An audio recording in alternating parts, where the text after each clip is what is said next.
Oh yeah.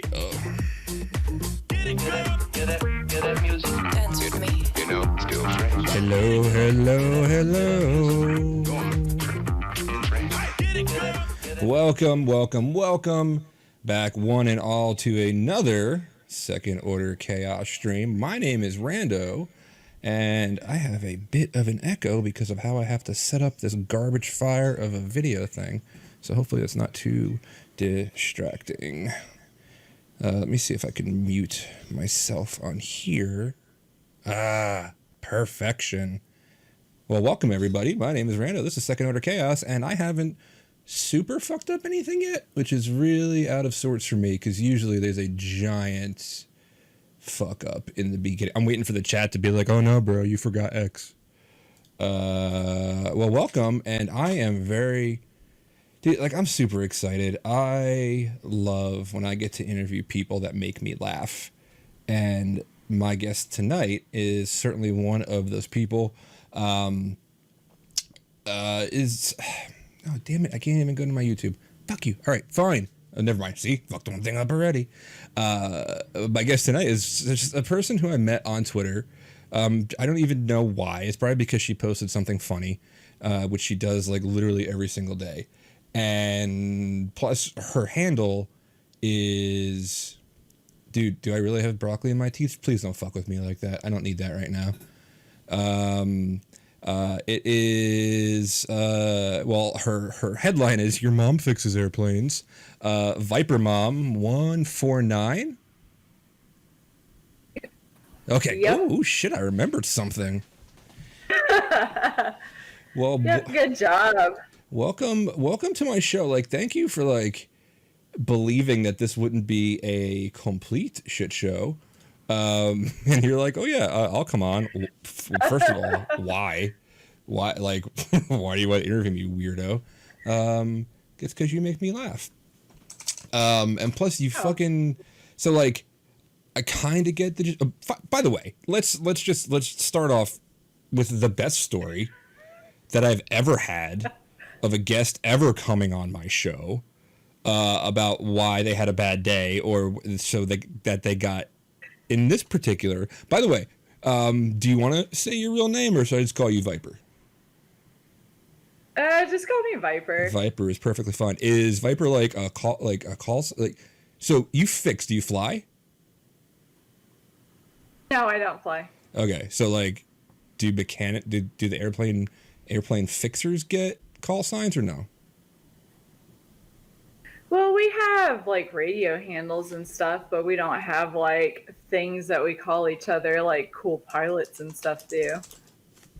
Well, cool. So yeah, I am then just gonna call you Viper for the whole stream, because Viper is a badass fucking name. Right.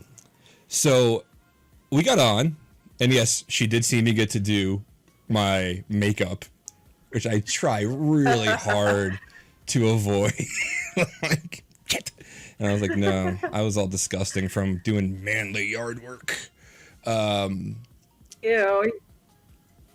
But tell me about You're the injury. a lot better at doing makeup than I am, though.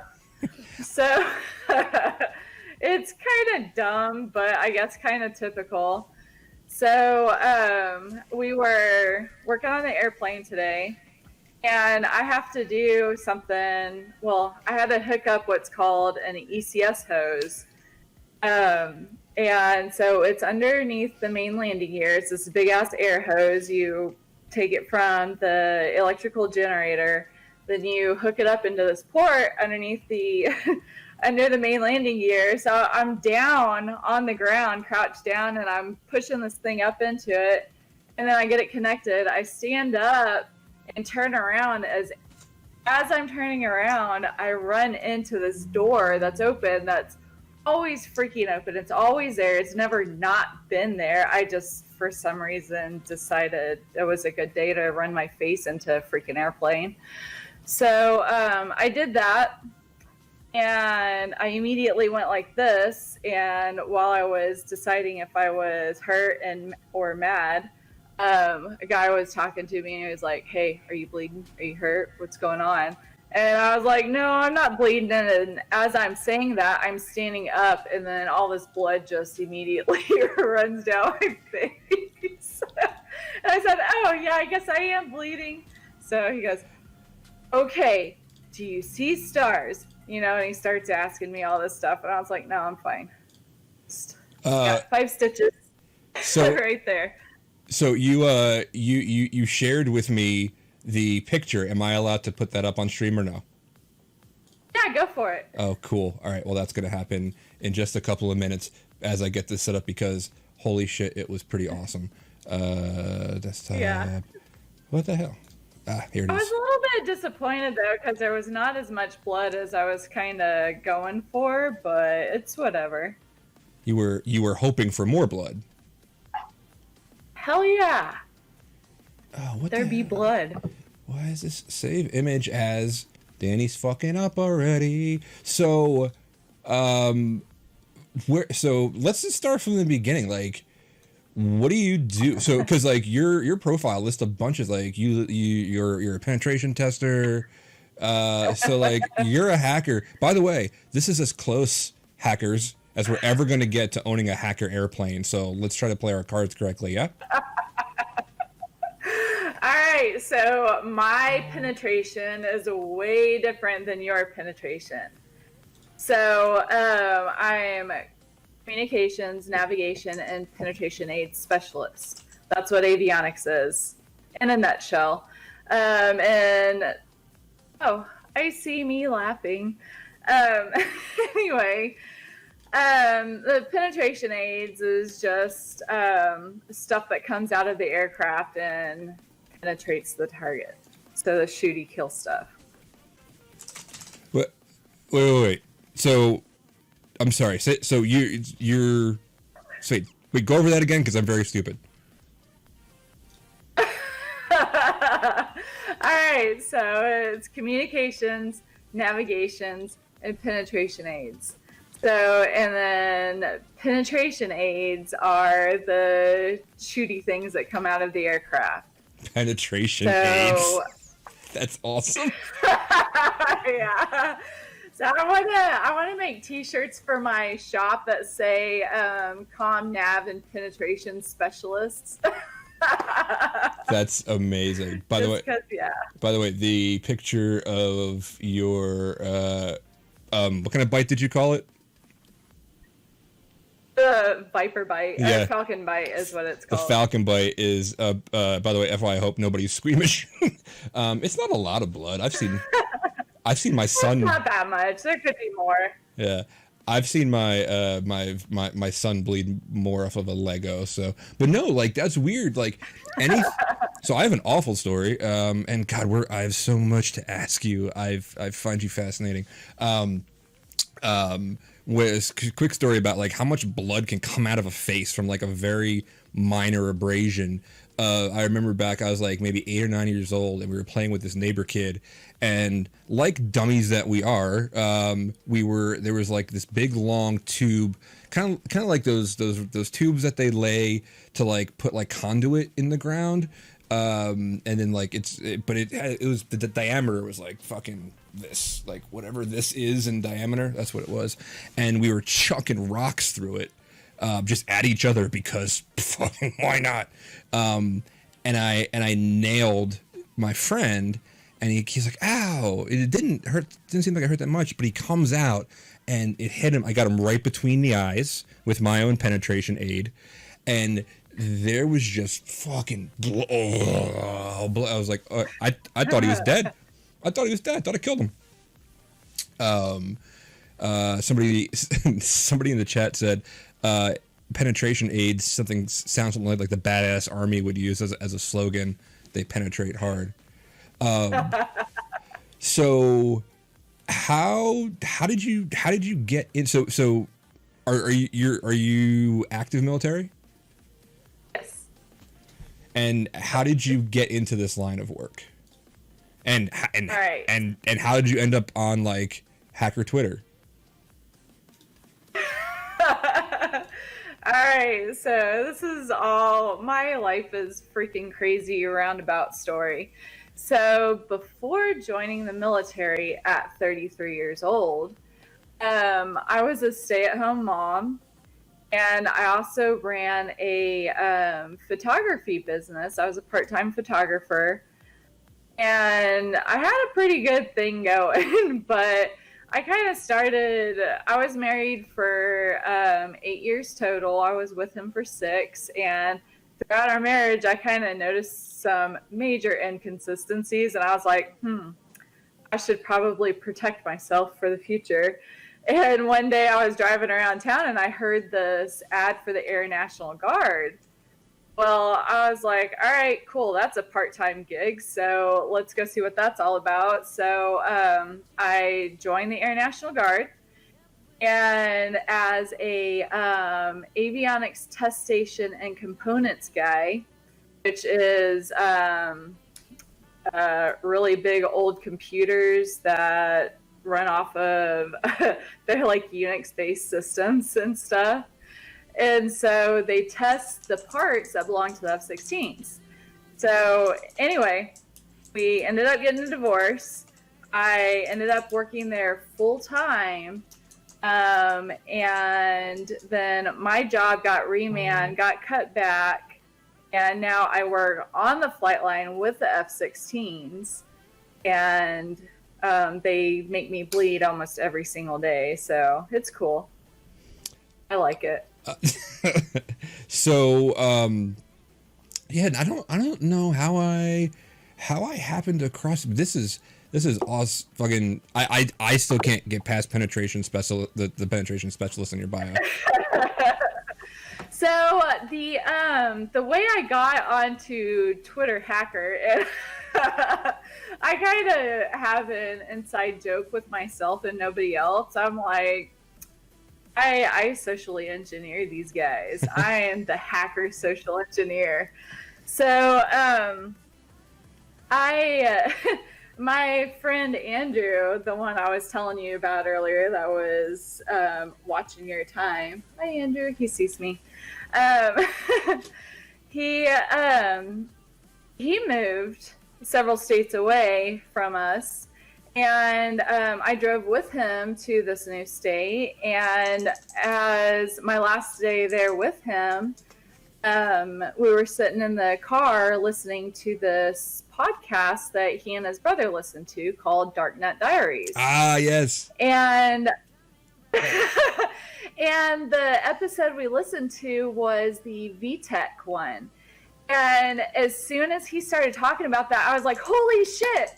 I would not get VTech toys for my kids because I just had like this weird, strange feeling about them. Like I did not trust them. Something was so weird for me about VTech. And then after listening to that, I was like, oh my God, that mom intuition. So then I started listening to episodes and episodes and episodes, and he kept saying Twitter, Twitter, Twitter. So I have like 12 Twitter accounts and I forget all the logins for them. So then I started the Viper Mom one, and I started following people that were featured in the Jack Resider episodes. So that's how I came to hacker Twitter. I swear to God. Now, did you put penetration specialist in before or after you started getting a lot of like interaction with hacker Twitter?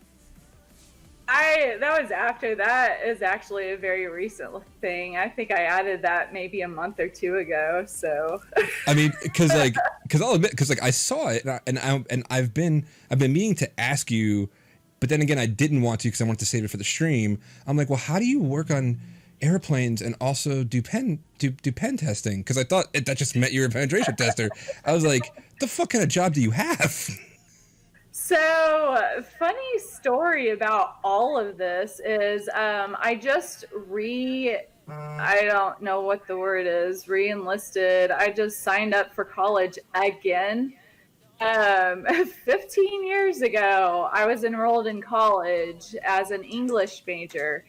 Freaking loved my major so much, but I was going on student loans. did not want to be a teacher because I don't like other people's kids. I mean, there's no nice way to say that. I hate other people's kids. I'm not going to teach those fuckers. So I quit because I didn't want to rack up a bigger bill. And now that I've kind of found my interest, which is military intel, like I am super into military history and all sorts of stuff. I really like that. So I'm 60 hours away from getting my bachelor's degree and in intel. And I just did my reenlistment interview with my commander, and he's like, okay, so what are you going to do? And I told him, and he goes, oh, you need to go talk to my buddy over here in our intel wing. And I was like, I had no idea we had an intel wing. I was just going to go get a degree just for fun because I have, that opportunity. Right. So I go and talk to the OIC, the officer in charge of intel, which also happens to be cybersecurity, and he's like, dude, yeah, I want you to work for me. And I was like, I just read this stuff on Twitter. I'm just going to school to get school. And he goes, well, have you thought about commissioning? And I was like, yeah, but I'm too old. And he goes, no, you're not. You should pursue that if that's what you want to do, and we've got openings for officers. And I'm like, okay, I'm gonna be a cybersecurity intel officer, but I have all these broke computers and stuff. It's cool. That's like my next thing I'm gonna do. That's fucking amazing. So there's one of the people in chat. Beamer says, "Do F-16s ever fall off the back of a truck? Because I'd really like one." But which actually leads me to an interesting question. What's the worst accident that you can talk about that you've seen? Like, because I imagine working on fighter jets, like maybe something could go wrong. A button gets pushed or something falls off a jack or some shit. Like, take me through. Like, okay, plane comes in, it's got to get fixed for whatever reason. Like, what's the process of, like, do you strap it up, you put it up on jacks? Like, what do you do? So there's a lot of ways to fix planes. You do have to put them on jacks at some point. There are several points where you put these jacks on the plane, depending on what it's being jacked for. Like for instance, avionics, if we take all of our shit out, which happens to be basically all in the front of the plane, it's going to be back heavy and that plane's going to go whoosh. So we've got to support the back of that plane, the weight, with jacks. I have not so far, knock on wood, seen any worse things. But I've heard stories. We've got these devices on the F-16 called chaff and flare, which kind of thwart enemy missiles and stuff like that and confuse the enemy. And whenever the aircraft are on the ground, have you seen those remove before flight tags, the little red tags? Yes, I have one. You have one? Well, no, I don't. It's not that. So I assume since you've been on Twitter for at least this past weekend, you've heard of Defcon. Oh, yeah. Okay, yeah, for sure. So I'm a sock goon, and we actually have our own. And I will show it to you first so you could see it. Oh, shit, you got your badge and everything. I haven't opened it. So I will show it to you first, and I'll show it to the camera. And ours actually say, remove before fight. That is so cool. I love that. And actually, I didn't know that was actually came from the remove before flight tags. But anyway, quick story. But yeah, we have our own goon tags. That is so badass. But yeah, so we've got those things are attached to these safety pins. Safety pins. And my phone's making those. Yeah, so these safety pins are supposed to prevent things happening like chaff flare being shot off, the guns being shot. There are a whole lot of things to happen in a really unfortunate, stupid sequence in order for things to like be shot on an airplane on the ground. So there's this thing called weight on wheels, and it allows the aircraft to tell whether or not it's in the air. And if it feels that it's on the ground, then it's not going to allow you to shoot shit sometimes. So anyway, so I've heard stories from before I got to my unit of people blasting off chaff flare.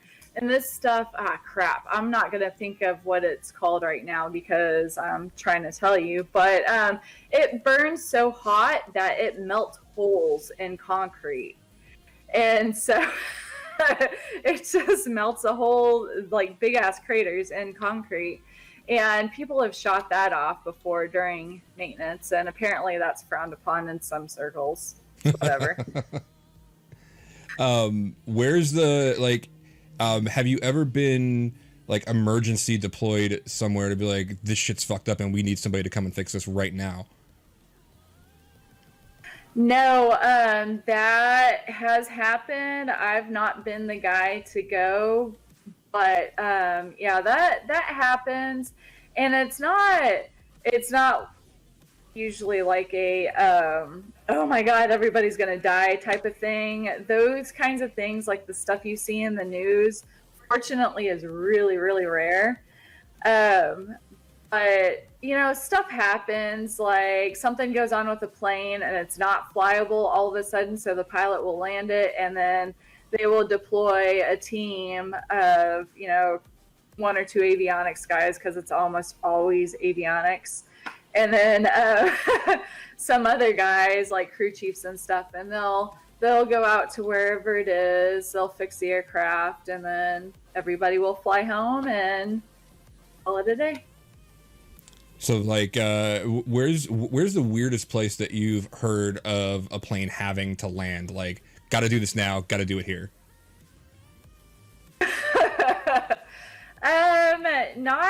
Not anywhere weird. Or maybe the most inconvenient. Yeah. The most inconvenient places they've landed are like public airports and stuff, which the airports they're set up to retrieve any sort of aircraft, so it's kind of standard for them. I think they just have our airplanes stay over there. Right. Because of the attention they draw, and people speculate way too much. They see military aircraft at an international airport and just automatically assume the worst, when usually, you know, it's like fuel tank's not reading correctly, so we gotta set it down, make sure everything's okay, and then, you know, and we go home. Right, like just see some pilot lay down right and like in front of one of the terminals where like the humans are at, and then he just like hauls ass across the thing, running away, and everybody's like, oh, this is normal. Yeah. No. Which, by the way, one of my very good friends, who we're going to cover him in a second because he sent me a mystery package that I have to open on stream, is a Navy guy. So at No Hack Me, he's like, I seen some shit. So apparently he's seen some of the weird plane stuff. So from just social engineering, because like I'm looking at your follow list, and like you got fucking like Dave Kennedy follows you, you got fucking Jake Williams, like what has been the most entertaining thing about like seeing us miscreants fucking talking to each other? Because I'm always interested in what outside perception is of somebody who's not in our little dumpster fire bubble. So I kind of feel like my dumpster fire of personality kind of found its squad. Just because I'm like, oh my God, I feel normal, like listening to all of you guys talk and stuff. And then I had your stream playing before we got on here tonight. I was like, you know how I had messaged you asking you about what my rules are and everything.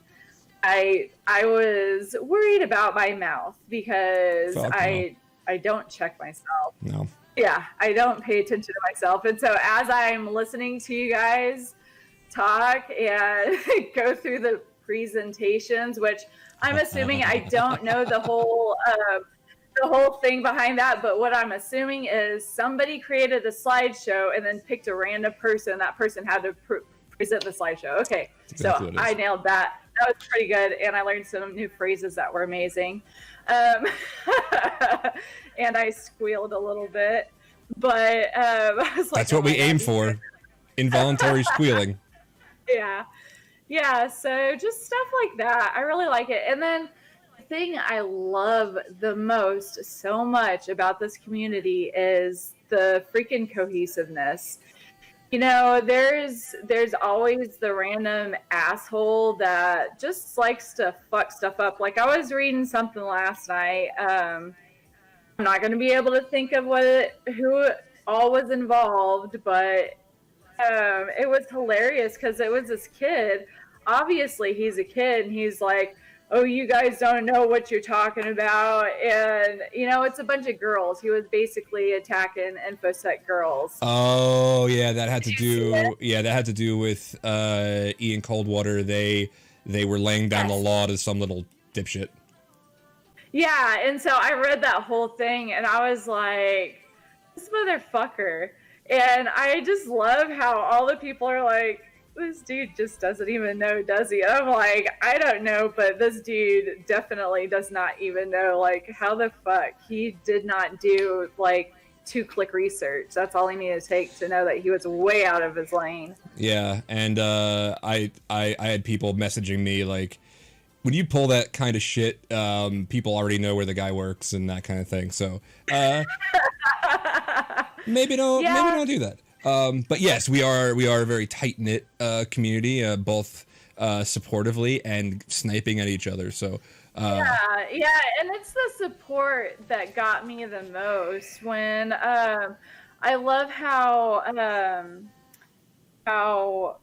transparent you guys are with whenever you're just in the fucking dumps, and then everybody just jumps right in. They're like, bro, me too, but this is how I can help, and just talk to me if you need help. And it's just so much of a bro squad with everybody, and y'all don't give a fuck. And that's so awesome. I love it.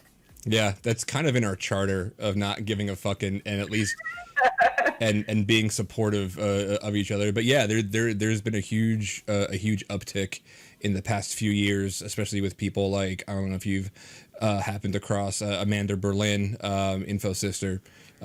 She runs a mental health thing called Mental Health Hackers. And I did something like that a few years ago. But yeah, the more of us that are transparent, like the more that we kind of take the stigma off of it.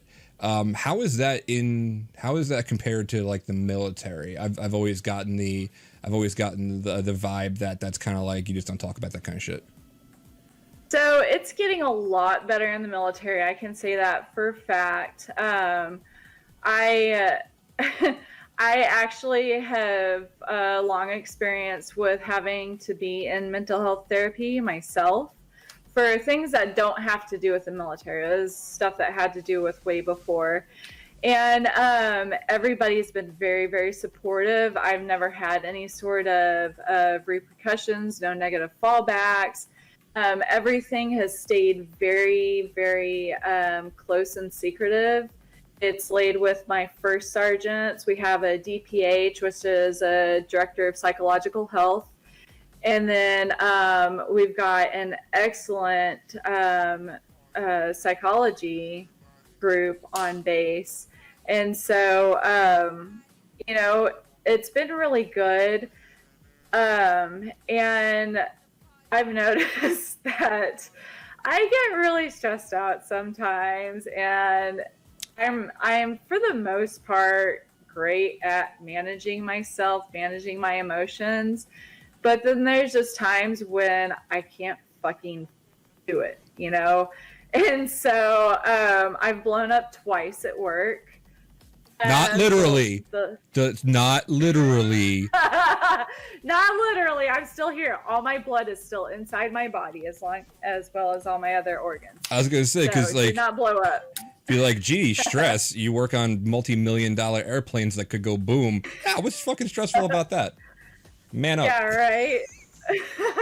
So, and the last time I blew up was right with my boss sitting right behind me, and I slammed my hands down on the keyboard of my computer. I go, I am so fucking stressed out right now. And I walked out, I went to the bathroom, and I cried like a motherfucking baby for about 15 minutes straight. And the hardest I have ever cried probably in the last 10, 20 years. And I was like, fuck, I'm going to get paperwork for this. I blew up. I lost my military bearing, as if I even have any to begin with. But so I go back in, and my boss is not in the computer room anymore, because that's where it was in the computer room. And then so he comes back, I'm sitting at my computer, he walks by, and he's like, hey, he asked me something about the job I was just on. I was like, I don't know. He goes, okay, and walks off, and I was like, so how am I supposed to read that? Like, is he mad? Is he not? Are we just ignoring things? Am I going to get paperwork in like 5 days out of the blue? And then and by get paperwork, you mean like get written up? Yeah. Okay. Yeah. So there's several things you can get, like, you're a bad girl, Viper. So, anyway, so a little bit later, it's again just me and him sitting in the computer room, and he's all showing me memes and shit, and I'm like, so am I in trouble for blowing the fuck up or not? And then I didn't say that to him. I'm thinking that, and so I turn around and I go, sorry about being a dick bag earlier. And he kind of glances at me and he goes, whatever. And then goes back to the memes on his phone, and I was like, all right, I guess that's fine. And do you think that has something to do with the fact that, like, we're all in this now? Like, it's got to be heightened, both, you know, I mean, it's definitely heightened in civilian life, for to say nothing of having to be in the military and dealing with this shit too. Yeah, I think that is, because our schedules are kind of really weird with this whole COVID thing. There's a lot of changes, and changes are really hard to adapt to sometimes when they're happening very rapidly. And they've been really, really sensitive to that. So, which is good. I just realized, because they asked, when's the last time you've taken leave? Maybe you should take some leave. And I was like, oh yeah, I forgot. I should probably take some time off. So, and they're making sure we're all taking enough time off, enough time to just like mentally reset ourselves. Yeah. So. Yeah, and that's pretty much what I've been doing. I'm currently in a week's vacation, so I've done that too. What do you do when? And I always like asking this question of people who aren't like in the security industry about when say you're working on something. Maybe there's like, and maybe at this point you know every single part of every plane. Like maybe you don't have this anymore, but if something is fucked up and you just can't figure it out, what is your problem solving tree like, where you're just like, I should fucking know this, why don't I know this? You know, when a problem like that comes up, how do you work through it working on multi-billion-dollar planes? That's actually the majority of the people in my career field, because I like to say, and I don't know if this is the actual number, but I like to say that avionics is about 80% of that jet, because if the part is not ours, it somehow is integrated with our stuff. So when something breaks, be it an engine part, be it a fuel part, be it something else, more than likely we're going to get asked. And there is just no possible way to know everything about that jet in our capacity. Well, in any capacity, really, because they're always doing updates, they're always doing upgrades. There's always something that the structural or electronic engineers like to fuck with us. I think that's the only reason they do these updates is just to mess with the maintainers, for real. But so what I like to do, I am weird. My thought processes are really, really weird. I have to know everything. So I probably go way too above and beyond. We have what are called fault isolation manuals that whenever the plane tells you something's wrong, you follow the fault isolation manual, and it sometimes will or will not lead you to the fix of the problem. And then if it does not lead you to the fix, you go to the schematics and you figure out through the schematics what the problem could possibly be. And that's where you start your experiments. But I like to lead with schematics, and it really pisses people off because I ask all sorts of questions constantly. I'm like, well, what about this? What about this? What about this? And they're like, just follow the FI. And I'm like, well, I read that, but what about these possibilities? And so I've noticed several times I've asked questions that end up being the actual fix, like down the road after they've exhausted the fault isolation. So my supervisors kind of figured that out, and there's another person that I work with that's a lot like me, and so he sticks us together a lot, and we've ended up creating some really major fixes on aircraft together, just because I don't know what it is. I'm weird. Like, no, I like knowing. Well, that's probably why you fit in so well with Hacker Twitter. Like, that's exactly what we do. We want to know everything about the thing. Yeah. And it's so funny that you had said, you're asking these questions, and then the people responsible are like, oh, just go read the FI. And then you're like, well, I fucking did that already. I wouldn't be asking you if I didn't do that. That reminds me... that reminds me when I used to work at Amazon. I worked at AWS, and I would go through documentation for like security shit, and I would read all of these janky ass, cobbled together, different version bullshit.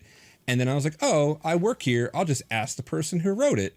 And then they'd be like, oh, did you read this thing I wrote? And I'm like, yeah, all 10 fucking versions. Oh, well, go read it again. Ooh, you fucking...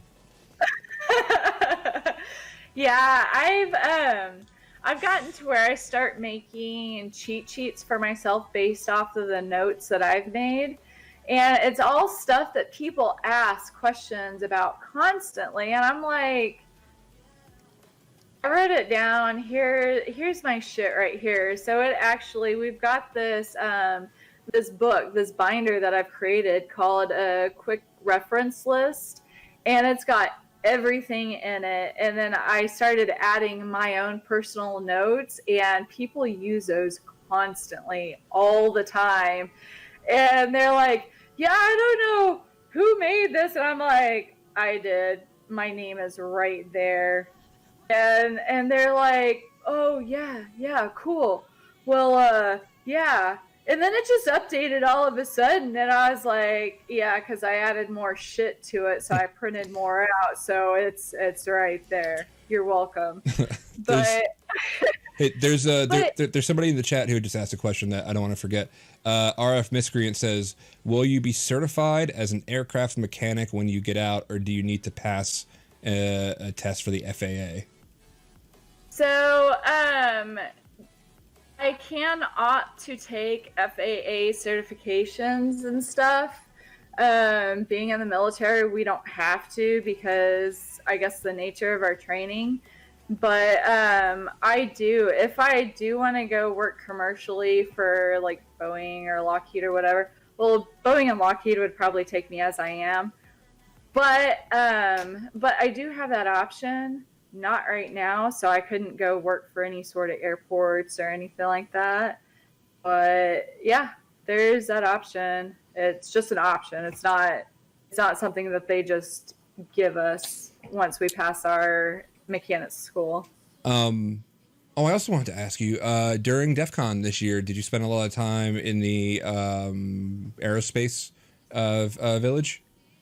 I signed up for it, but because of work and our schedule and stuff, I freaking missed it. And I was so freaking excited for it because I was reading the descriptions for the possible acts and stuff, and it says pay attention to the avionics sections, and I was like, cool, I wonder what I can learn from this. So I was so excited, but no, I didn't get to see it at all. Well, they're I believe that they'll have all their stuff up on the DEFCON media server if you go up there. So I think all the village, if they had village talks and things like that, it'll be up there for you to see afterwards. But I would love to see you in person in Vegas and be at that village in person. It is something else. It is fucking awesome. You know what's funny is I have never, ever, ever had a desire to go to Vegas. Like, my friends are always going to Vegas. I've got some coworkers whose families are from Vegas, and they're like, oh, man, let's go do a group trip. And I'm like, no, there's nothing appealing like dragging me towards Vegas. Except now, I'm like, man, once shit opens back up, can I take my kids? They have the kids village and stuff, right? Yeah, they're, and you don't have to give exact ages, but roundabout what age range are they?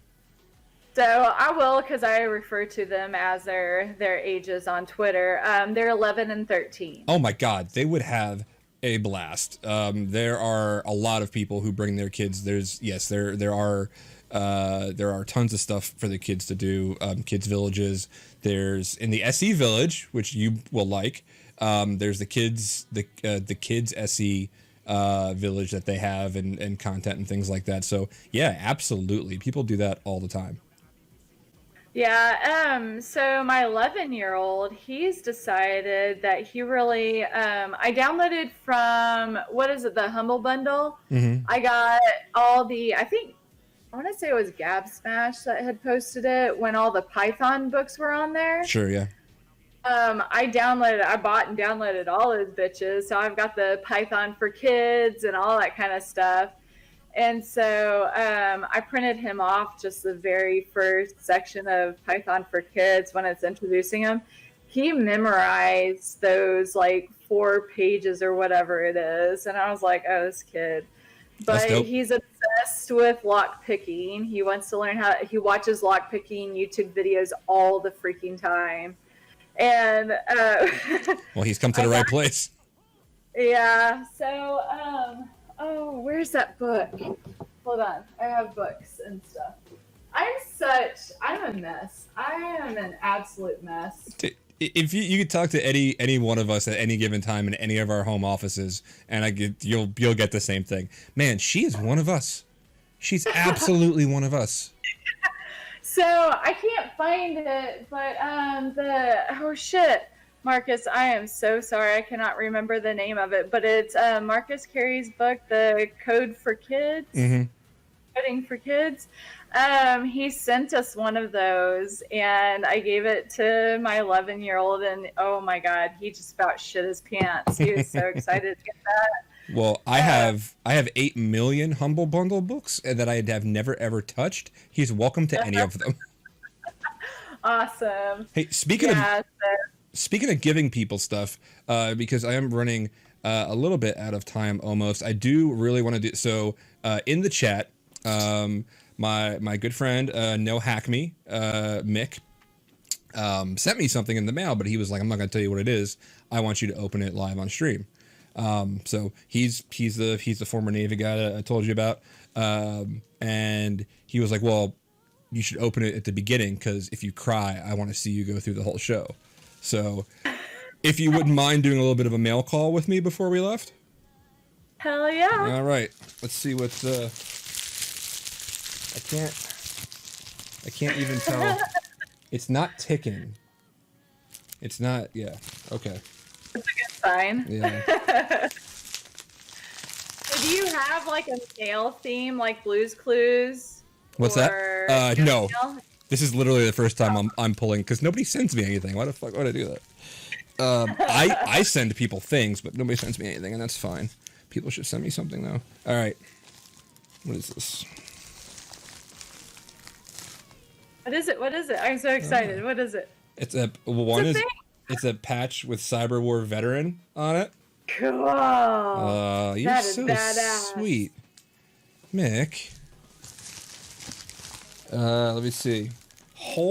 So if you haven't gathered already, I hold it down here first, so she can have a camera down here so she can see it. We are huge on stickers. Like, welcome to Hackerdom. Here are your pack of stickers. So what kind do we? So like, I don't want to ruin all this right away. So let's see what kind of stickers we have. Everyday 93 million people die from bayonets.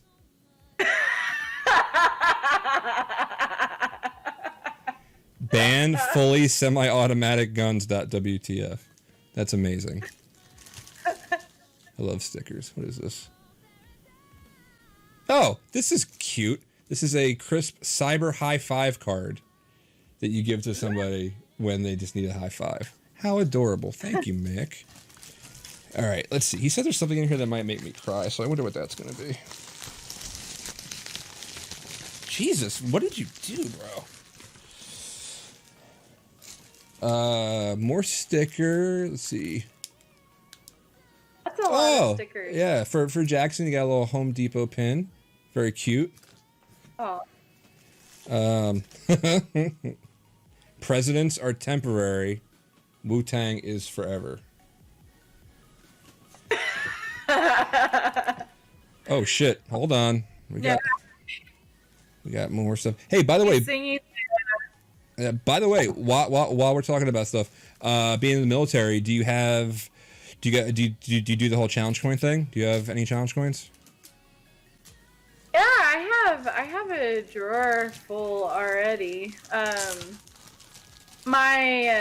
My last one that I received, well, my favorite one I received is it's an Army Air Force Together one from the National Guard Bureau for this leadership symposium I went to in 2018. It was so awesome. I freaking loved it.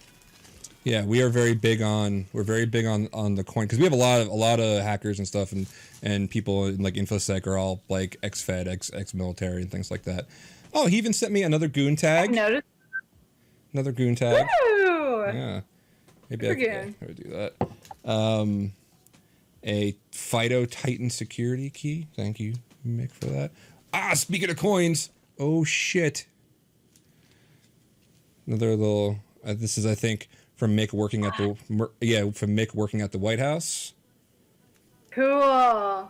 Yeah. The whole last 10 minutes is going to be what kind of cool shit did Danny get from Mick. Let's look at this one. And he's right, because this is such a sweet gesture. It is taking everything I have not to tear up like a little pansy girl. This is a tool challenge coin. Speaking of lockpicking, for your kid. Yeah, I've never seen this one before. That's so dope. Look at you, Mick. Are you on the board of Tool? I think Mick is on the board of Tool. If not, he's very deeply involved with them. Oh, what else do we got here? No white powder. Check the date. When did we work together? Oh, dude. He says he's a VP of Tool DC. All right. Now I am really going to kind of... Oh, here they go. Fuck you, man. Do it. He sent me... So you might, maybe you know, because you hang around us enough now, but we have a magazine that's been around. To 2600, yes. And he sent... fucker. Man, he sent me one from the month that I met him. So, like in autumn of 2011. Aww. That's so sweet. That's awesome. That's a bro move. Hold on. Badass bro move. Motherfucker. No wonder you wanted me to do this. Oh, I fucking love him. God damn, man, stop. All right, anyway, yeah, that's that. Fuck. Oh, shit. Oh, what did you fucking do, man? What is this? This is, I know, it's, I kind of know what it is already, but it is a Defcon flag. Ugh.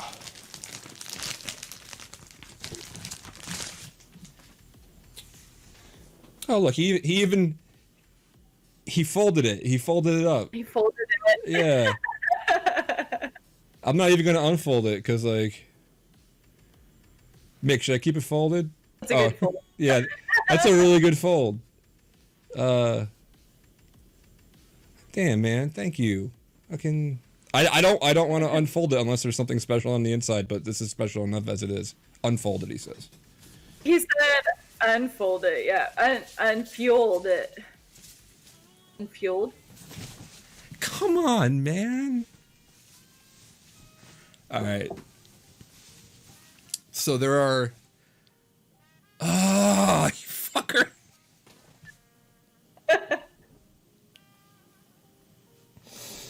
Oh, you son of a bitch. So there are... You can get Defcon flags. Oh, and I haven't seen them in... Oh, God. So there are... You can get Defcon flags. And so I actually have one that's like right behind me. I'm just good. So there's that one. So like I mentioned, I am a Defcon Goon for the SOC, and they have their own flag, which Mick sent me, which has Goon. Shit. Look at that! That's so cool. God damn, man. Talk amongst yourselves. All right, well, I hope you're happy. Fuck. Oh, I love that fucking guy so much. Like, yeah, something in my throat. Oh. All right. Anyway, so fuck. Now, all right. It's a good thing I saved this to the end, motherfucker. That being a goon. I mean, I've never been in military, right? So I never had that kind of like close like brotherhood with whatever. And but I can only imagine that being a goon at least has a taste of that because of how close we all are. So having that's a big fucking deal. So anyway, I'm literally, I pride myself on this show of having a lot to say out of thin air, and I got literally nothing to say because I'm fucking speechless. So thanks, man. And as my, it's not usually, nobody really usually sends me shit. So nope, you're my first guest to see this happen. Anyway, that's, I think, a good spot to fucking end on because I cannot really talk. So anyway, the gist of this thing is, thank you, Viper, for coming on. And she's absolutely one of us. Like, I just assumed that I thought she, like, fixed airplanes and fighter jets and did fucking ped tests and shit. I thought she was a red teamer. But, again, when she says penetration specialist, she's talking about the pew-pew type thing. So, yeah. Welcome to us, and I hope if and when you ever do get out that you do pursue the intel thing, and when you do, we'll be right here. start making plans for Vegas next year. Like, come hang out with us. Like, fuck. All right. Anyway, thank you so much for coming on. Thank you to your leadership. By the way, she told me that like her boss was actually like looking at my stream. I was like, what? And she saw, and I think she was watching like the Goon one that I did, which is like a really great one to fucking say, hey, can I please go talk to this moron? But I highly recommend following her. She is delightful. She's funny as hell. And it's just one of these people that I followed on Twitter that I instantly like just kind of started to adore. So Viper, again, thank you so much. To follow her, it's at ViperMom149. Is there any particular meaning behind 149? Yes. You don't have to say. You can tell me later. Yeah. In chat, RF Miscreant said, get a lift to the base near Vegas and then hitch a hike over. Yeah. That. Yeah, no, so follow ViperMom149. She's awesome, and we learned a lot about airplanes today, and we learned what it takes to get me fucking speechless. Thank you, Mick. Yeah. If you enjoyed this, by all means, youtube.com/secondorderchaos. And I'm here every Tuesday and Thursday talking about random shit. Follow, subscribe. That's all that shit's really awesome. I really appreciate it. Thank you to everybody in chat that got to witness this clusterfuck. And thank you again, Viper. I'm going to go out, but hang out on Discord for a little bit while I close everything out. And everybody else, thank you so much. Sweet. Thanks for having me. Destroy humans.